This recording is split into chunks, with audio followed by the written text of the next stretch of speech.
So here we are in a very unusual shop. Yes. We have Dakota and Jamie. Yes.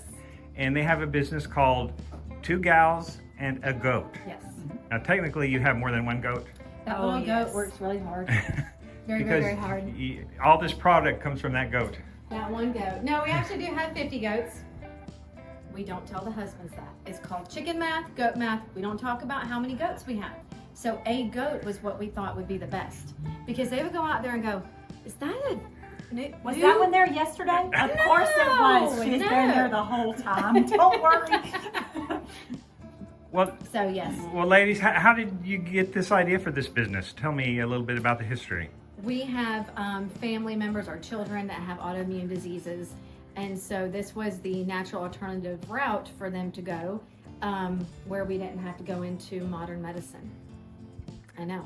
Okay, and what are some of the treatments or products or therapies that have benefited your family with? I mean, started off with obviously the soap. Everybody has to wash, so you might as well use something that's going to be good for you. So dry skin, eczema, psoriasis, sensitive skin, allergies. We do soap for everybody. So not only is it beautiful, but it's good for you. We do hand creams, body butters. We do a facial line. We have hair care. We have shaving cream for men. We have beard oil, bath bombs. So everything's all natural, dye-free. So just about anything you can think of for the body, we make it. I like to think organic can still be beautiful. That's why a lot of organic bars, yes, this is one, it's just plain Jane. But they don't have to be plain Jane. They can look beautiful and you can still be creative and be organic. So we don't have to be, like our dreamy Daisy. You have family members that have sensitivities to? We do. So our autoimmune diseases, thyroid, eczema, all kind of sort of different things. So, I mean, just kind of... Celiac, ulcerative colitis, Crohn's, and the goat milk, the raw goat milk actually is what got us into it because it heals your intestines. So it helps the ulcers, it helps digest food. It's just really made for a human versus cow. Cow's milk is made to grow out a 1,500 pound animal, where a goat's made to grow out a 125, 150 pound animal. More comparable to human body. Can you give me a little tour? Yeah, come on back.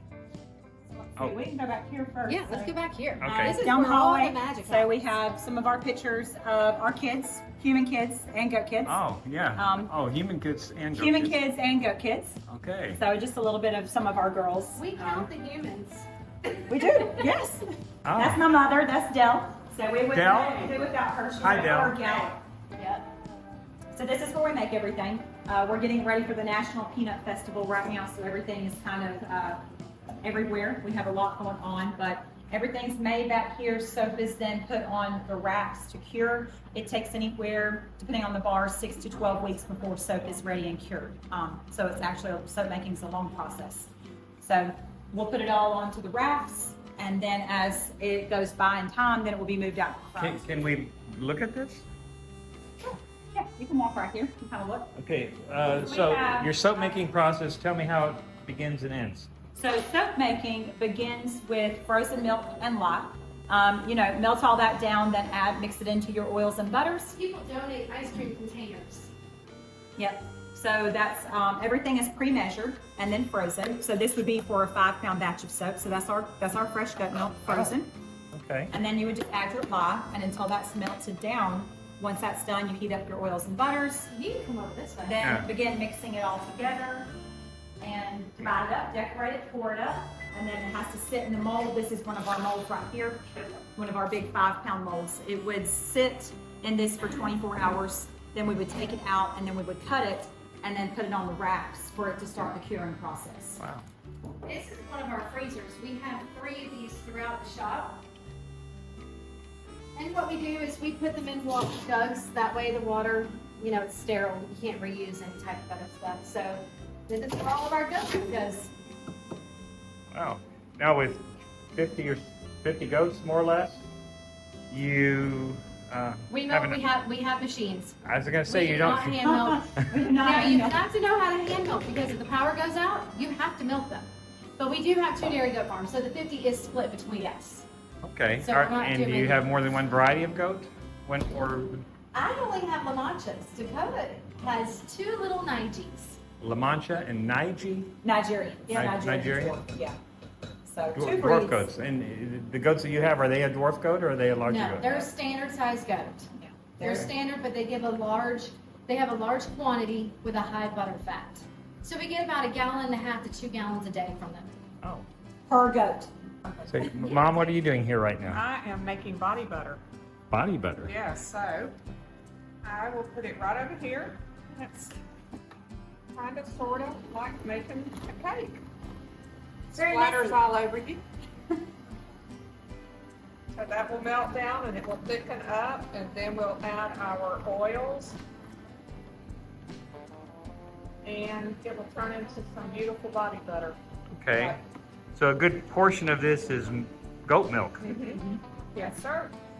And so once it's finished, it's all wrapped up, so it has to sit for 24 hours in order to get that nice fluff that our body butter has. And then after 24 hours, then we can go ahead and package it and put the label and get it out on the shelf. Okay. Now, Dakota, are you from the South or are you from by the Oh, no, I'm Dakotas? from here, born and raised. I'm from here, my Okay. whole family. So, I live in Paxton, so that's where we've always been. So, I'm local to the area. Okay. Yeah. And where'd you get your name? So, Mom was actually This is pregnant. this mom. Mother, yes. Okay. Was actually pregnant, and her and Dad went to South Dakota, correct? South Dakota. And fell in love with the name, and here I am. I was Okay. 6 months pregnant, and I thought I had not chosen a name, and I fell in love with South Dakota, and I said, that's the name of my baby. Well, I like it. Thank you. So growing up, everybody always said North or South, and I'm like, oh, if I hear that again. Okay. So there's two families represented here. There it is. You're not birth sisters. No, sisters in Christ and best Sisters friends. in Christ and best They want friends. to be whether they want to be or not. Yeah. So you'll hear Jamie. She'll call Mom, Mom. Mother has Yeah. adopted Jamie, but no, we are sisters in Christ. But truly brought together by the Lord and a goat.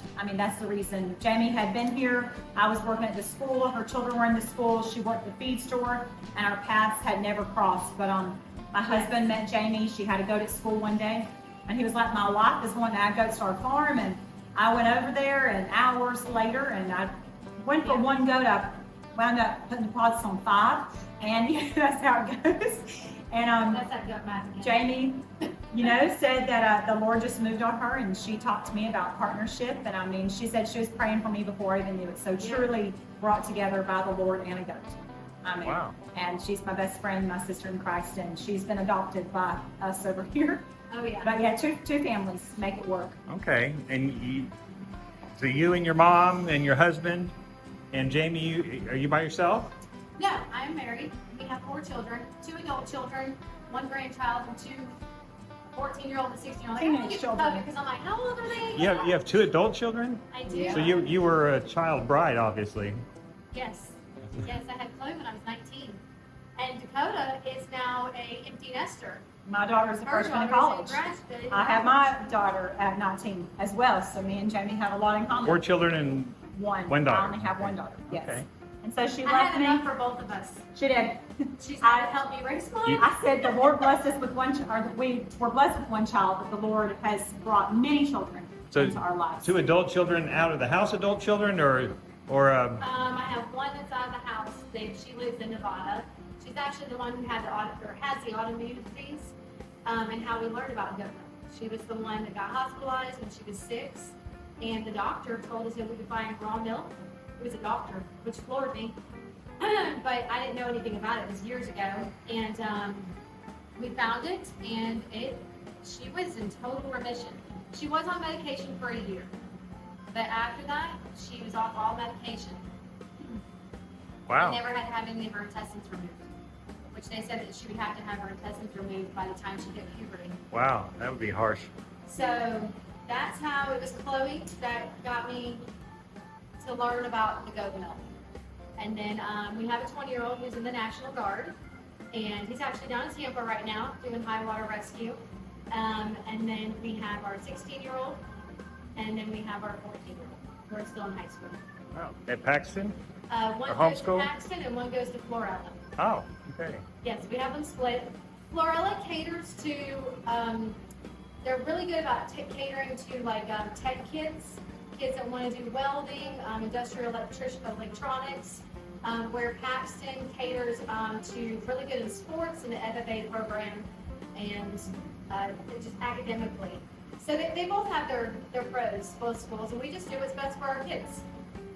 Okay, and you went to school in Paxton, I did, Dakota, and you did not. You did I did not. I actually grew up in Tampa. in Tampa. Okay. Tampa. I grew up on asphalt. So when I was a little kid saying that I wanted a farm, they all made fun of me because they're like, "Oh, where are you gonna put your farm?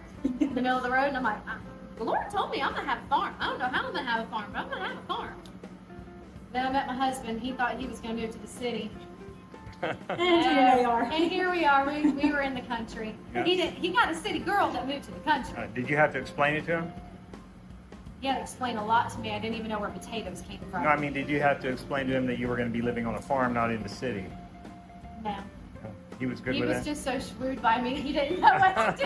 And by the time he said yes, and 4 kids later, he didn't have a choice. Whatever you want, dear, huh? Yeah. How nice. Oh, yeah. How nice for you. That's funny. Yeah. I didn't think about it. I didn't tell him. It just worked out that way. Okay, well, that He sounds did great. tell me, though, that he was so excited to not have to mow grass. And I thought, why would he say such a thing? I didn't realize that he wanted to go to the city. That wasn't happening. And Jamie explained to us that all they needed was a weed eater for their yard, and I'm like, huh?